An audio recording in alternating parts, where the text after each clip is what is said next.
राधे राधे, जय श्री कृष्णा। आज की कथा में आप सभी भक्तों का हार्दिक स्वागत है। भगवान श्री कृष्ण और श्रीमती राधा रानी की कृपा सदैव आप पर और आपके समस्त परिवार पर बनी रहे। दोस्तों, आज आप सुनेंगे फागुन मास की कथा का 22वां अध्याय। और दोस्तों, भगवान श्री हरि विष्णु का ध्यान करके आज की पावन कथा का प्रारंभ करते हैं। ब्रह्मा जी कहते हैं कि भगवान शंकर के अंश से उमा देवी जिस पुत्र को जन्म देंगी उसका सामना करने पर ही तारकासुर का नष्ट होगा। अब ब्रह्मा जी के ऐसा कहने पर देवता उन्हें प्रणाम करके अपने अपने स्थान को चले गए। उसके बाद जगत को शांति प्रदान करने वाली गिरिराज हिमालय की पत्नी मैना ने परम सुंदर ब्रह्म मुहूर्त में एक कन्या को जन्म दिया। उसके जन्म लेते ही समस्त लोकों में निवास करने वाले स्थावर जंगम सभी प्राणी सुखी हो गए और आकाश में भगवान श्री विष्णु, ब्रह्मा, इंद्र, वायु और अग्नि आदि हजारों देवता विमानों पर बैठकर हिमालय पर्वत के ऊपर फूलों की वर्षा करने लगे। गंधर्व गाने गाने लगे। उस समय संसार में हिमालय पर्वत समस्त चराचर भूतों के लिए सेव्य था तथा आश्रय लेने के योग्य हो गया। सब लोग वहां निवास और वहां की यात्रा करने लगे। उत्सव का आनंद लेकर देवता अपने अपने स्थान को चले गए। गिरिराज कुमारी उमा को रूप, सौभाग्य और ज्ञान आदि गुणों ने विभूषित किया। इस प्रकार वह तीनों लोकों में सबसे अधिक सुंदरी और समस्त शुभ लक्षणों से संपन्न हो गई। इस बीच में कार्य साधन प्राण देवराज इंद्र ने देवताओं द्वारा सम्मानित देवर्षि नारद का स्मरण किया। इंद्र का अभिप्राय जानकर देवर्षि नारद बड़ी प्रसन्नता के साथ उनके भवन में आए। उन्हें देखकर इंद्र सिंहासन से उठकर खड़े हो गए और यथा योग्य यात आदि के द्वारा उन्होंने नारद जी का पूजन किया। फिर नारद जी ने जब उनकी कुशल पूछी तो इंद्र ने कहा कि हे मुने त्रिभुवन में हमारी कुशल का अंकुर तो जम चुका है। अब उसमें फल लगने का साधन उपस्थित करने के लिए मैंने आपको याद किया है। यह सारी बातें तो आप जानते ही हैं, फिर भी आपने प्रश्न किया है इसीलिए मैं बता रहा हूँ। विशेषता अपने सरद के निकट अपना प्रयोजन बताकर प्रत्येक पुरुष बड़ी शांति का अनुभव करता है। अतः जिस प्रकार भी पार्वती देवी का पिनाकधारी भगवान शंकर के साथ संयोग हो, उसके लिए हमारे पक्ष के सब लोगों को शीघ्र ही उद्योग करना चाहिए। इंद्र से उनका सारा कार्य समझ लेने के पश्चात नारद जी ने उनसे विदा ली और शीघ्र ही गिरिराज हिमालय के भवन के लिए प्रस्थान किया। गिरिराज के द्वारा पर जो विचित्र वैद की लताओं से हरा भरा था, पहुंचने पर हिवा ने पहले ही बाहर निकलकर मुनि को प्रणाम किया। उनका भवन पृथ्वी का भूषण था। उसमें प्रवेश करके अनुपम कांति वाले मुनिवर नारद जी एक बहुमूल्य आसन पर विराजमान हुए। फिर हेवान ने उन्हें यथा योग्य अर्घपाद आदि निवेदन किया और बड़ी मधुर वाणी में नारद जी के तप की कुशल पूछी। उस समय गिरिराज का मुख कमल प्रफुल्लित हो रहा था।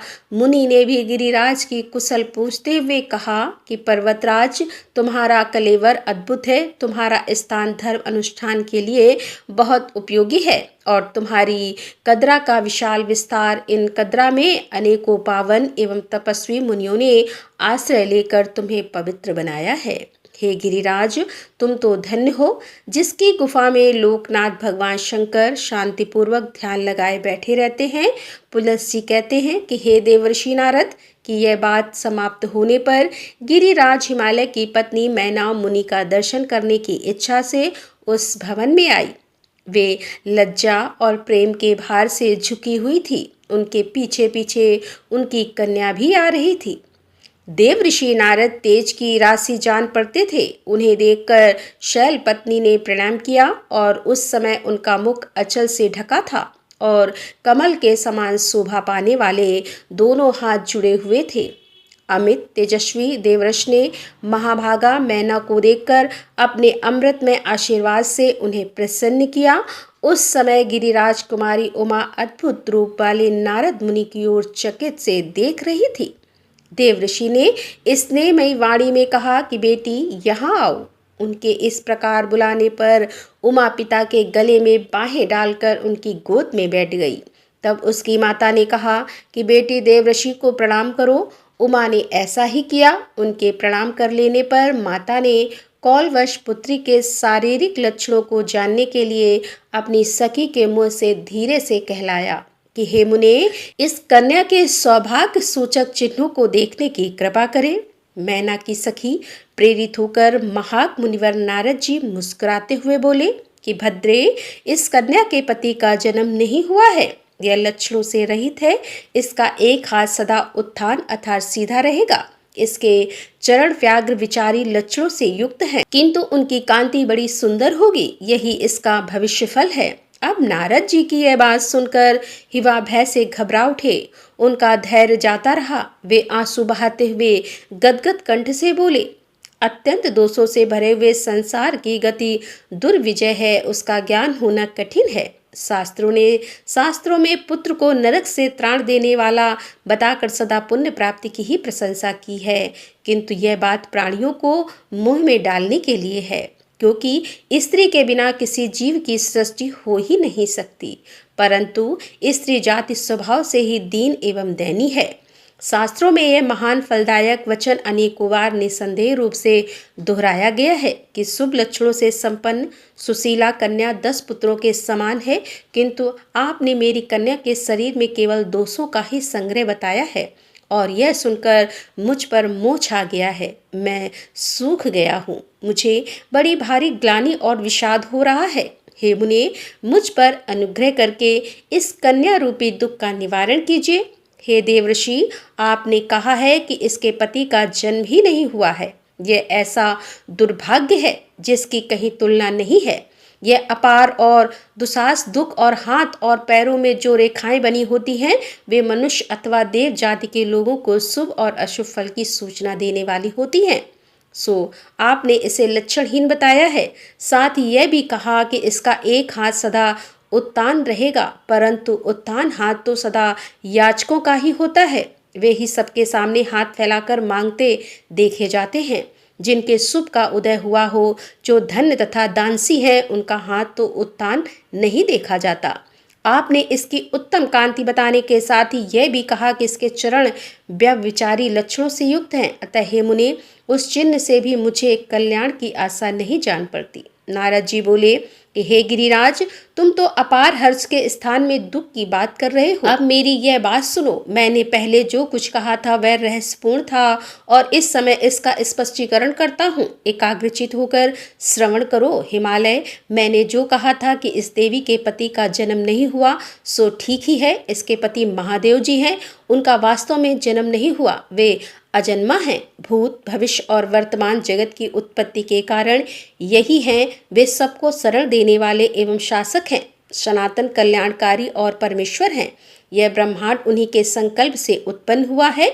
ब्रह्मा जी से लेकर स्थावर पर्वत और यह संसार वह जन्म मृत्यु आदि के दुख से पीड़ित होकर निरंतर परिवर्तित होता रहता है, किंतु महादेव जी अचल और स्थिर हैं। जात नहीं जनक है, पुत्र नहीं पिता हैं। उन पर बुढ़ापे का आक्रमण नहीं होता। वे जगत के स्वामी और आदि व्याधि से रहित। इसके सिवा जो मैंने तुम्हारी कन्या को लक्षणों से रहित बताया, उस वाक्य का ठीक ठीक विचारपूर्ण तात्पर्य सुनो। शरीर के अवयव में जो चिन्ह एवं रेखाएं होती हैं, वे सीमित आयु, धन और सौभाग्य को व्यक्त करने वाली ही होती हैं, परंतु जो अनंत और अप्रमेय है, उसके अमित सौभाग्य को सूचित करने वाला कोई चिन्ह या कोई लक्षण शरीर में नहीं होता। हे महामते, इसी से मैंने बतलाया कि इसके शरीर में कोई लक्षण ही नहीं है।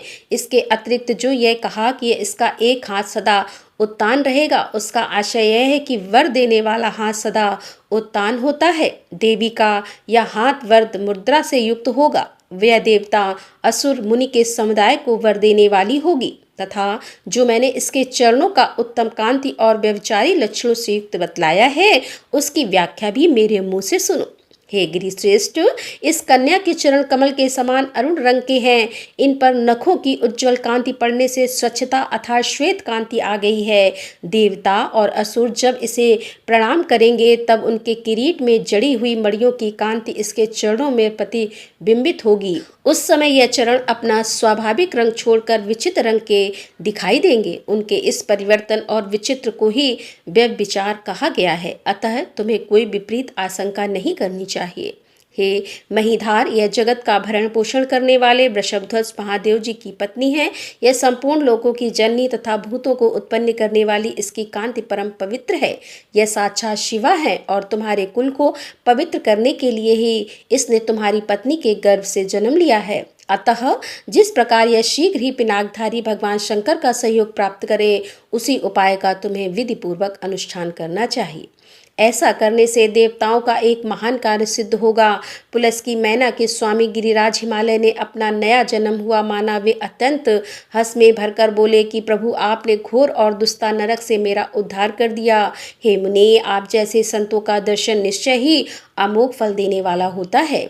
इसीलिए इस कार्य में मेरी कन्या के विवाह के संबंध में आप समय समय पर योग्य आदेश देते रहें, जिससे यह कार्य निर्विघ्न होता पूर्वक संपन्न हो सके। गिरिराज के ऐसा कहने पर नारद जी हर्ष से भरकर बोले कि शैलराज, सारा कार्य सिद्ध ही समझो। ऐसा करने से ही देवताओं का भी कार्य होगा और इसी में तुम्हारा भी महान लाभ है। यूं कहकर नारद जी देवलोक में जाकर इंद्र से मिले और बोले, देवराज, आपने मुझे जो कार्य सौंपा था उसे तो मैंने कर ही दिया, किंतु अब कामदेव के बाण से सिद्ध होने योग्य कार्य उपस्थित हुआ है।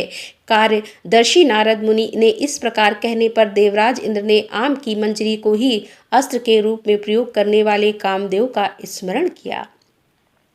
उसे सामने प्रकट हुआ देखकर इंद्र ने कहा कि रतिवल्लभ, तुम्हें बहुत उपदेश देने की क्या आवश्यकता है। तुम्हें तो संकल्प से ही उत्पन्न हुए हो, इसीलिए संपूर्ण प्राणियों के मन की बात जानते हो। स्वर्गवासियों का प्रिय कार्य करो। हे मनोभव, गिरि राजकुमारी उमा के साथ भगवान शंकर का शीघ्र सहयोग कराओ। इस मधुमास चैत्र को भी साथ लेते जाओ तथा अपनी पत्नी रति से भी सहायता ले लो। कामदेव बोला कि हे देव, यह सामग्री मुनियों और दानवों के लिए है तो बड़ी भयंकर, किंतु इससे भगवान शंकर को वश में करना तो कठिन है। इंद्र ने कहा, रतिकांत, तुम्हारी शक्ति को मैं जानता हूँ। तुम्हारे द्वारा इस कार्य के सिद्ध होने में तनिक भी संदेह नहीं है। इंद्र के ऐसा कहने पर कामदेव मधुमास होकर रति के साथ तुरंत ही हिमालय के शिखर पर गया। वहां पहुंचकर उसने कार्य के उपाय का विचार करते हुए सोचा कि महात्मा पुरुष निष्कपट अविचल होते हैं, उनके मन को वश में करना अत्यंत दुष्कर कार्य है। उसे पहले ही क्षुब्ध करके उसके ऊपर विजय पाई जाती है। पहले मन का संशोधन कर लेने पर ही प्रायश्चित प्राप्ति होती है। मैं महादेव जी के अंतःकरण में प्रवेश करके इंद्रिय समुदाय को व्याप्त करके रमणीय साधनों के द्वारा अपना कार्य सिद्ध करूंगा। यह सोचकर कामदेव भगवान भूतनाथ के आश्रम पर गया और वह आश्रम पृथ्वी का सर्व स्थान जान पड़ता था। वहां की वेदी देवदारू के वृक्षों से सुशोभित हो रही थी। कामदेव ने, जिसका अंतकाल क्रमशः समीप आता जा रहा था, धीरे धीरे आगे बढ़कर देखा कि भगवान शंकर ध्यान लगाए बैठे हैं। उनके अध खुले हुए नेत्र अर्धविकसित कमल दल के समान शोभा पा रहे हैं।